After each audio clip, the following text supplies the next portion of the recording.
Russian President Vladimir Putin trying to win support from African leaders during a two-day summit in St. Petersburg.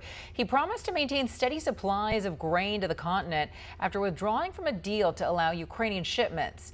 But in a sign of decreasing African support, less than half the number of leaders who attended the 2019 summit showed up for this one. The Kremlin blamed the attendance on outrageous Western pressure on African leaders. Heather Ashby is the acting director for the Center for Russia and Europe at the United States Institute of Peace and joins us now live with more. Heather, thank you so much for being here. How important is African support for Russia at this point? Oh, I think it's very important to Russia.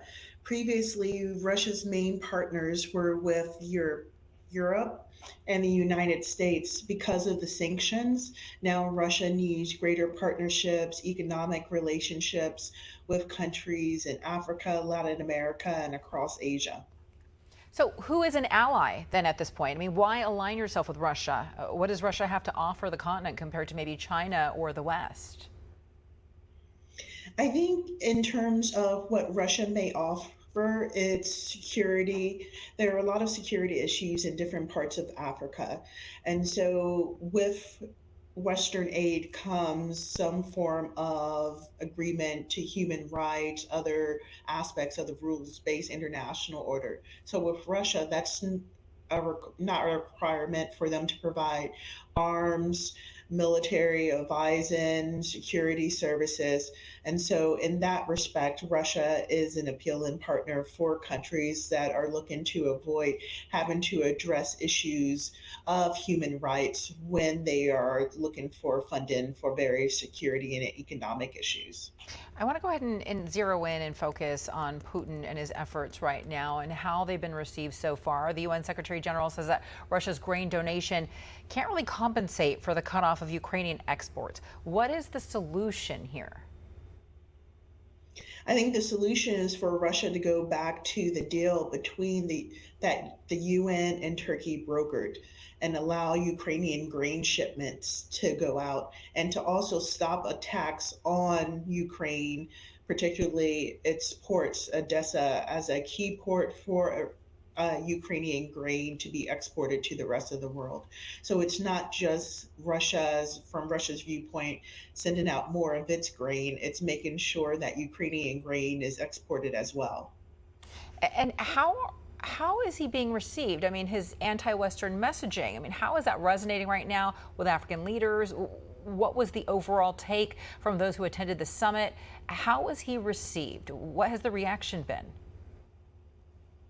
I think it's mixed reaction. You have individual countries who aren't in attendance and commented on why they weren't attending because of Russia's attacks on the Odessa port that's preventing Ukrainian grain from going out, as well as withdrawal from the grain deal. For those in attendance, some of the appeal of Russia has to do with its seat on the UN Security Council and allowing others to be part of the rotating group of countries that sit on that council, as well as preparations or views that we're heading towards a multipolar world order in which there are various powerful countries throughout the world that can help shape the international system, whereas in the past it was mainly Western countries with a focus on Western Europe and the United States that were shaping that international order. But I do believe that there were nations at this summit that were actually calling for peace and were trying to broker a peace deal. Can you tell us more about that and what they were talking about in terms of a solution? Yes, and so some of the countries that traveled and proposed a peace plan between Russia and Ukraine were in attendance at the conference.